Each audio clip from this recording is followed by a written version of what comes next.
Hola, amigas y amigos. Welcome to the MíraLA Podcast. I'm your host, Arianna Lemus. This podcast is by women, for women, and anyone willing to listen to women. Enjoy the show. In this episode, I interview Monique Flores. Monique Flores is a proud, first-gen Mexican-American queer woman. In 2021, she started her women's-only boxing company called Mija Fitness. Through her company, she hopes to help women in their life evolution and personal growth.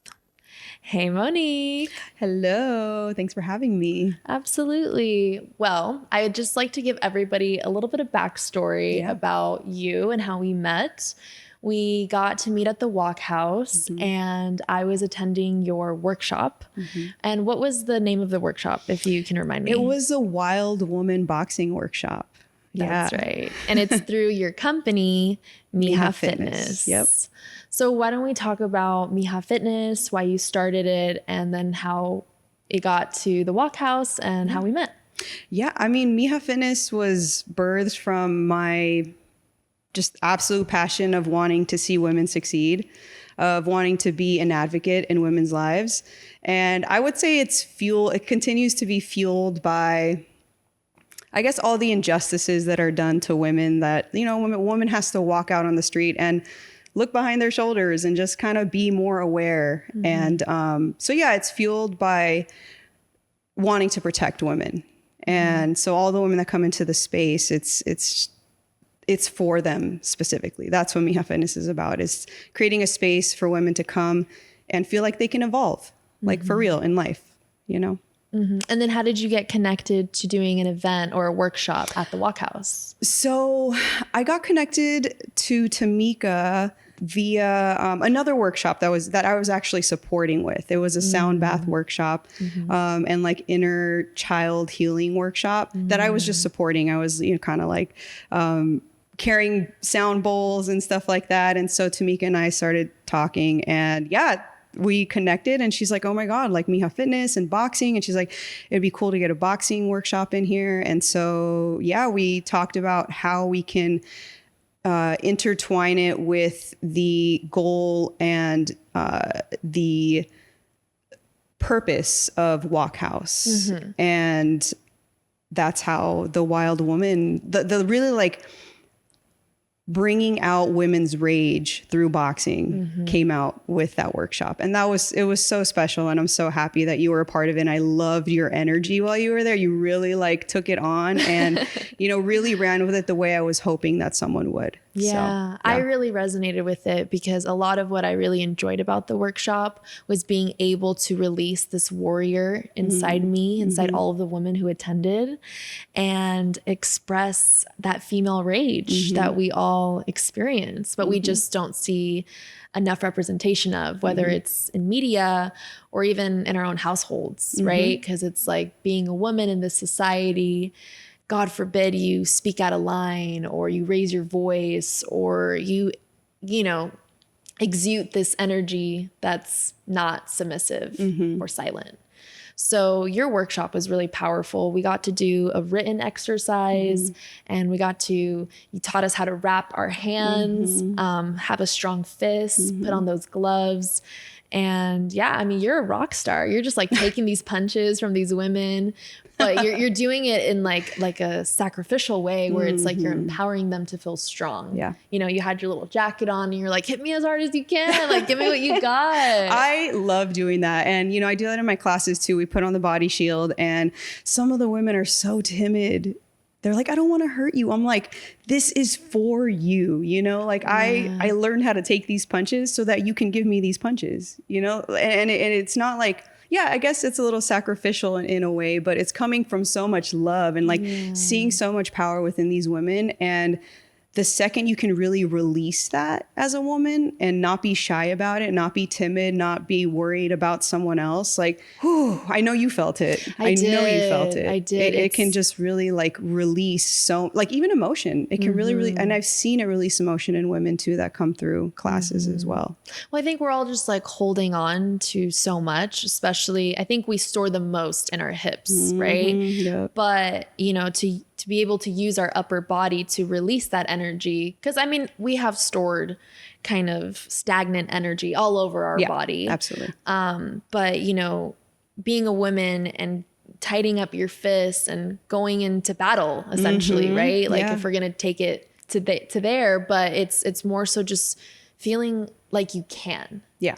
And because you haven't seen it, Truly. doesn't mean that you can't do it.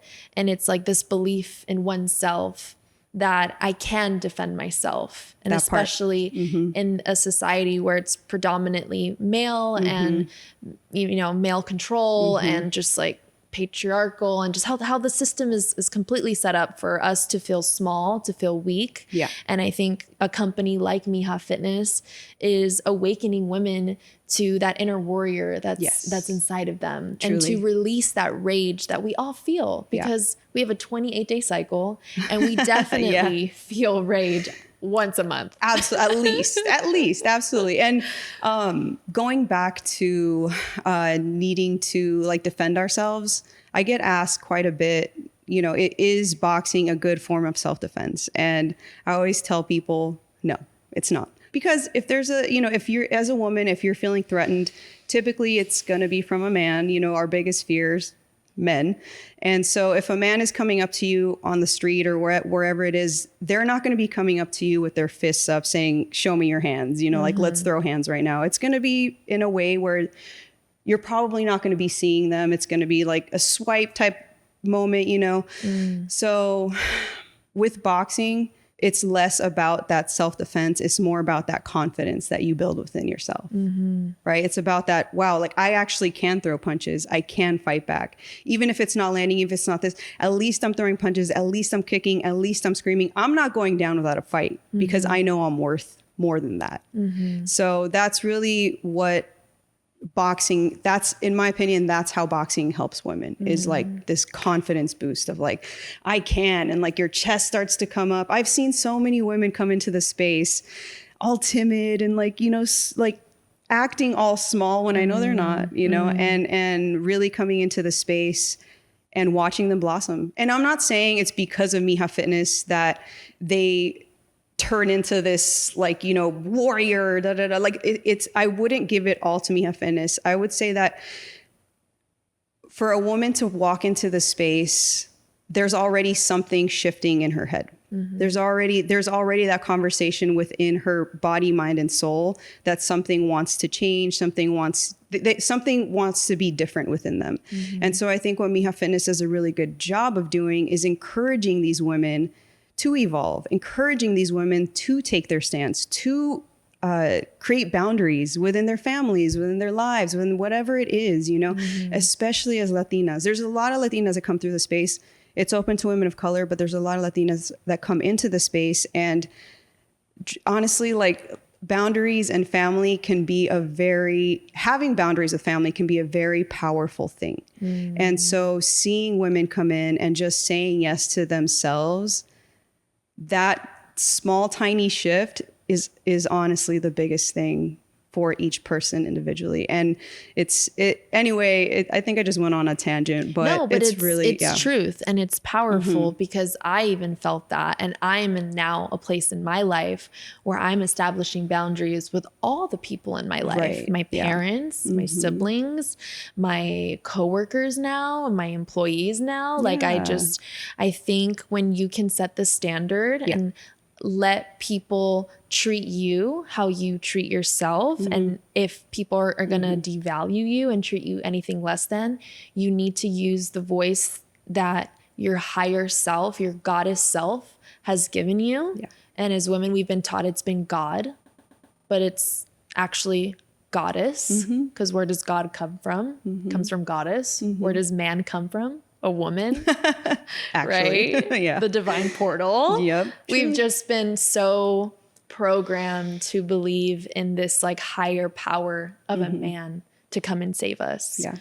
But we truly as women can save ourselves. Absolutely. And that is fact, and that is truth. And that's why I wanted to bring you on the podcast, because I wanted you to share your story and share your insight about the women that you're working with. So I know you mentioned a little briefly about what you've been seeing as a collective, but is there a specific client or a specific story that just is truly adding to your why of why you started this company and how you want to empower women?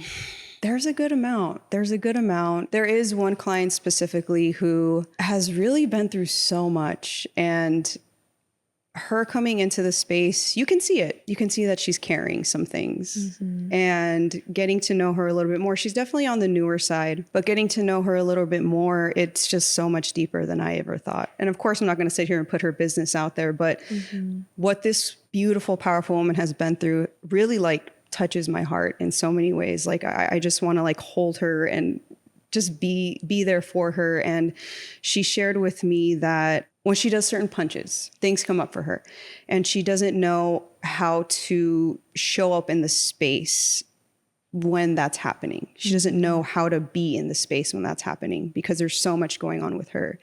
And she shared this with me, and my first instinct is, how can I help you? How can I be of service to you, especially in a space like this where this is literally cultivated for women to come and be able to express, be able to cry. Like there's so many tears that happen to Mija Fitness, and I think it's a beautiful thing. But I offered her, you know, private sessions. I'm like, girl, like, I want you to feel comfortable. Let's work together to figure out how you can respond in situations like this while we're in class. Because we're not going to be able to do that while we're in class. There's so many other people around, but I want everyone to come in and feel as comfortable as they can. And I don't want something coming up for them to stop them, you know? So I'm so happy and thankful that she shared these stories with me so that I can open up that space to her. And we're still in the process of scheduling that session, but I know that when it does happen, I'm really excited to host that session for her. And you do one-on-one sessions with your clients, or is it more of like a group community setting?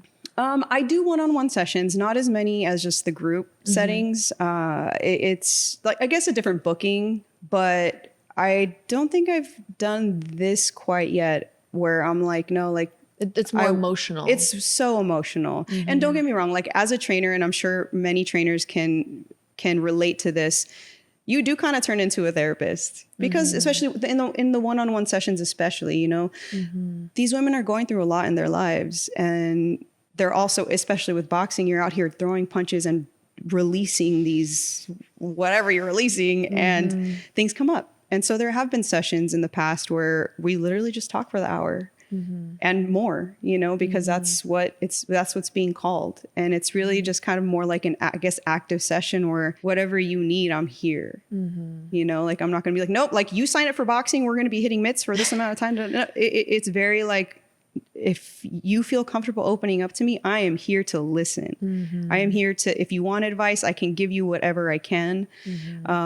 But with this client specifically, I'm really excited to just kind of see where she can bloom to, because to be able to release so many things that she's holding on to, I know is going to be so powerful. And to know that you're like a part of her journey in that it's healing special. process. It's right. I'm honored. I'm completely honored. Yeah. Like, and I think that's community. And I think when you sign up for a class, you don't anticipate to like get so close or, you know, build such a connection with your clients, or just, you know, people in spaces that don't really have that connotation or association that like this is going to go a lot deeper than you anticipate, right?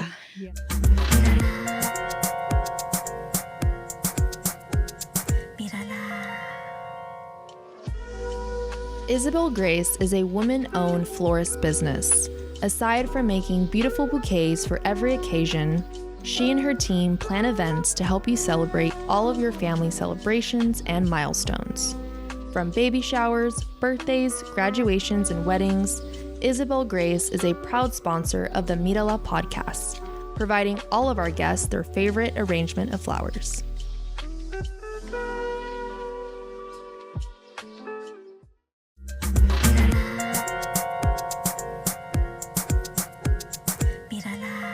So prior to being a trainer and younger you, reflecting on your life journey and your own womanhood, how proud are you of yourself in this moment? And like, what advice do you have for people in your space, but also younger people who maybe look up to you? I am very proud of myself. If you were to tell me that I was going to be running a women's only boxing wellness space, boxing, like what, how, where, when? I feel so proud of myself. And in the moments where I feel the most proud is when I get feedback from the women that I train. The text messages that I receive just tell me to keep going, and how the space has shifted a lot for them in their mindset, in their hearts, in their souls. When things get really hard, running a business by yourself, it's those messages that keep me going. Because that's my why. That's why I'm doing it. I guess what's coming up for me now is like, you mentioned you own your own business. Yeah. So you're an entrepreneur. Yes. You're first gen. Yes. Mexican American. Yes. So very similar experiences, you and I, both being entrepreneurs, first gen Mexican Americans. Talk to me what that journey has been like. Oh my goodness. Whew. So yeah, I can go. Yeah. Let's see. Where should I go with this? I grew up both my parents were born in Mexico, and they came here at a very young age. My mom was 5, my dad was 8, and they had to cultivate their lives, and they had to really like learn to survive. And they did that. They did it well too. And I feel so grateful for them to have done all the hard work that they did do so that I can thrive. Yeah. So I grew up in this very like black and white type of thinking of like, you go to school, you do this, this is the way you're supposed to do things. And this is like how you do it. So quitting my job in 2020 and venturing off on my own, there is no structure. That really threw me for a loop. That was like, whoa, what do you mean I have to make my own rules? What do you mean? And that's how I know this is all a game. That's how I know this is all a game. It's like everyone's making it up, you know? And so that I think was one of the biggest things I had to work through, and honestly learning how to trust myself and trust the decisions that I'm making, and trust that even if it's not the right decision in the right moment, there's a lesson to be learned from that decision.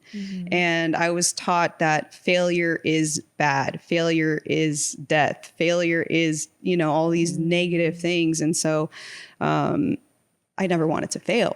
But yeah, there's failures left and right when you're owning your own business. And there's such beauty in those failures. Like, I'm so happy that I've been failing and succeeding and failing and succeeded. And you find the bigger lessons in the failures. It's true what they all say.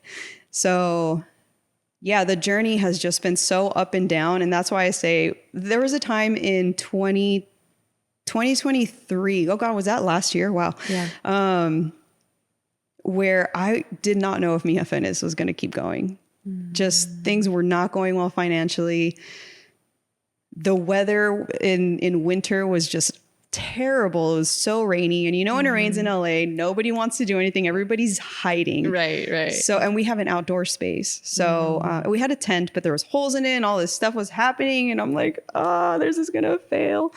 And one day I woke up, there was like a span of 2 weeks where I was waking up at like 3:30 a.m. every morning. And I would just wake up, be in the living room, hands between my head, tears coming out of my eyes, like not knowing what, it was just like. Isn't that like a very like spiritual time to like wake goodness. Up? I guess, yeah, it must have been, because finally one day I woke up and I was like, what is it? What is it? What am I missing? And I was like, boom.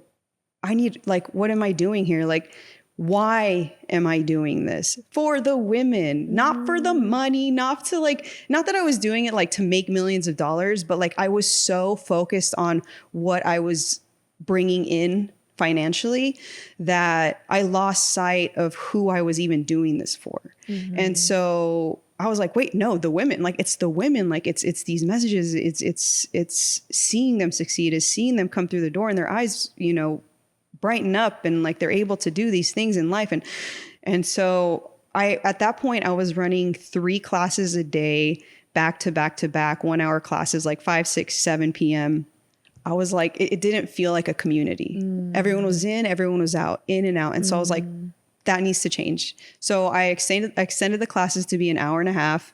And at the beginning of every class, we do a little check-in with each other. Everyone, whether we talk about like what we did that weekend or what we're looking forward to in life or what we're grateful for. It really opens up conversation, and it really starts to have the women connect with each other and connect with me too. I'm able to connect with them and really open up the floor to have more space, to have conversation. So it's not about, I'm gonna be real. It's not about the boxing. Right. The boxing is just the modality, but it's about the women, period. That's what it's about. I love that, because that truly is your why. And I really resonate with that myself, being an entrepreneur, starting MíraLA and everything under that, whether it's the podcast, the film festival, or my production company. It's like, I just want to create a space for women to connect and find community. And if it's through, as if it's at the festival, if it's here at the podcast, like I just want to be like the connector. I've always identified as being somebody who is really good at connecting people. And I think when you get really clear about the community that you're trying to bring together, the why is also very clear, that this is bigger than me. Yes. So it's like, not only do I have to show up for myself, but I have to show up for the people who are a part of my community, who are making my vision happen, because without them, there would be none of that. Exactly. So a lot of the work that I'm doing and the women that I bring on the podcast is like sharing their stories, sharing your truth, and to inspire and motivate women who listen to this podcast, that if they were interested in boxing or if they're interested in becoming a trainer, that they can listen to this podcast, feel so like moved by your story, that they reach out to you and that they take your class, because that's truly what I'm trying to build here at the MíraLA Podcast. I love that. And I feel you. I resonate so hard with that, because I absolutely love connecting women and having like women support women. And I also bring that out in Mija Fitness. Like I have a platform, and however big or small that platform is, I'm going to be using it to put women on, period, especially women of color. And like today, for example, earlier this morning, we had a flower arrangement workshop for a boxing, space. And the women loved it. The girls were girling. They were making flowers, and it was so sweet and so cute. And if it doesn't make sense with boxing, that doesn't matter to me, because these women love all kinds of different things. And it doesn't have to just be about fitness. It doesn't have to just be about health or whatever it is. Let's open it up. Let's build a platform for women. So I love what you're doing with the podcast. I love what you're doing, the film festival, and we're on the same page with that. So it's really special. No, and I think it was very divine on how we met, you know? So great segue to our flower arrangement sponsor here. Perfect.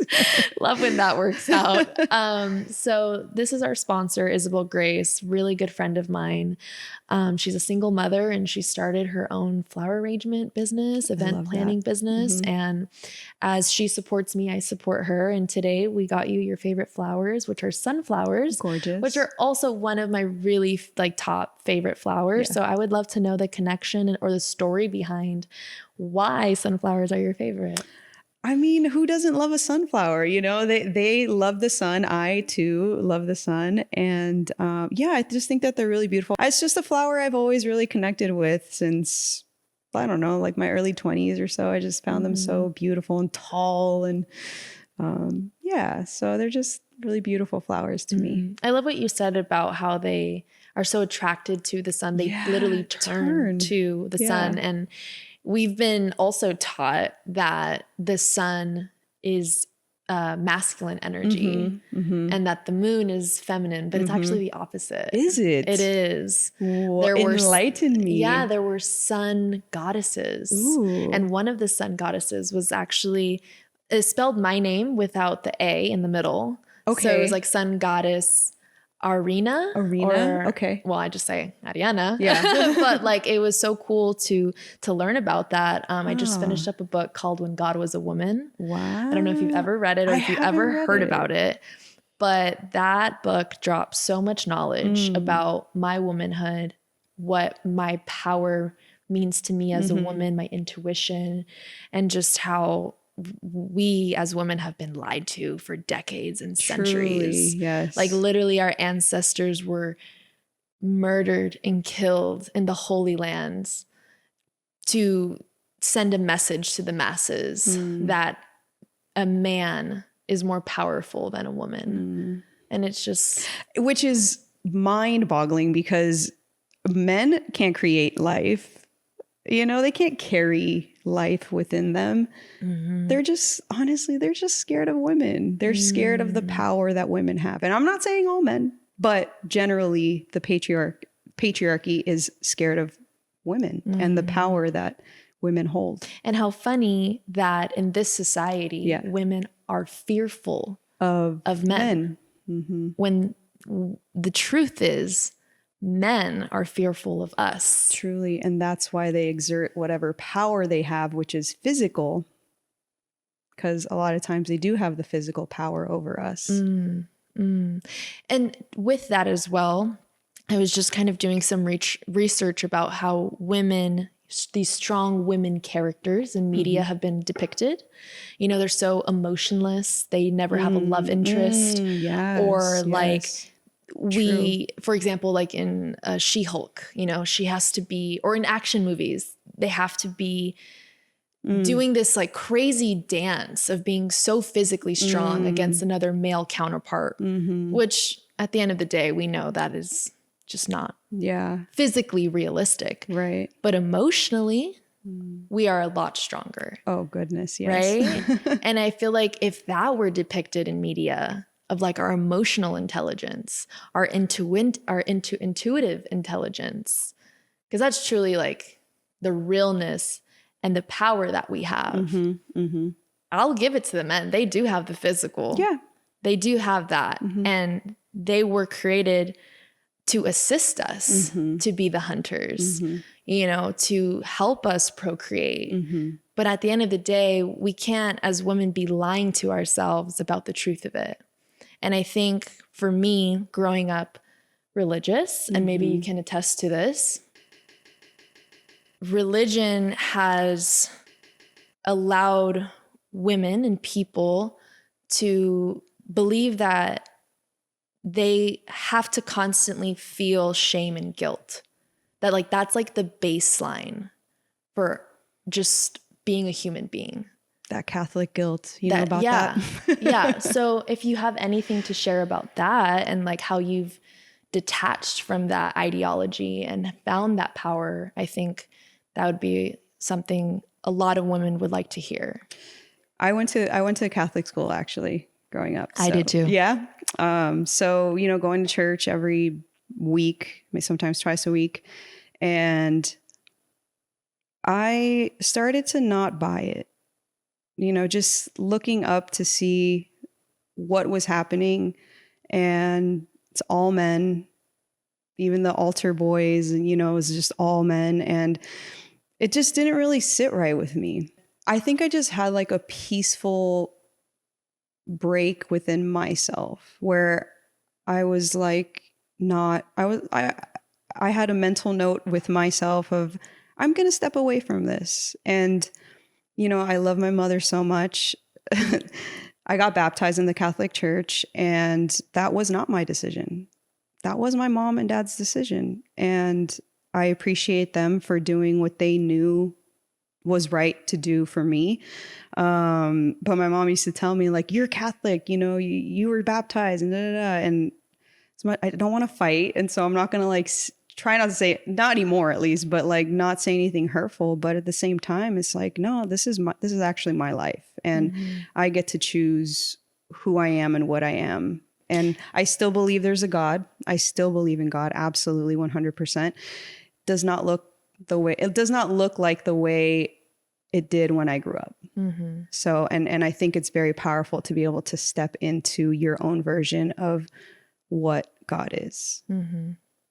Yeah, I think that's very powerful. And I think we'll probably close it up there for this time on the podcast, and let people sit with that, because I know talks of religion could be really triggering, especially when it's all you've ever known. Yes. So to question it at a really young age and be told repeatedly to not question it, like that's like on everyone's time, you know, they can unpack that. Absolutely. And that's why I was like, what do I say here? You know, because I do want to be very respectful of everyone and what they believe. I'm not here advocating to not believe in this, do believe in that. And Catholicism is this. Like, I have so much respect for everyone and their beliefs, as long as they're respecting everyone and their beliefs. 100%. So, you know, I'm not going to sit here and knock on religion, knock on this or that. It's really about like, what do I have in my heart, and how am I going to show up in the world with that? Yeah, 100%. So, Well, thank you, Monique, for coming on the podcast, sharing your story. All the listeners, if you want to take a boxing class in LA, please hit up Mija Fitness. Yeah. And hopefully MíraLA and Mija Fitness can do some type of collab in the future. Absolutely. Would love to. Love it. Yes. Thanks, love. Thank you so much. I appreciate you. Thanks for having me on. Of course. Thank you so much for tuning in to the MíraLA Podcast. If you are a woman and would like to be on the show, go to MíraLaPodcast.com. Follow us on socials at MíraLA Podcast. Use hashtag MíraLA Mondays. And if you want to support the show, subscribe, share with your amigos, and tune in for new episodes every Monday. Muchas gracias.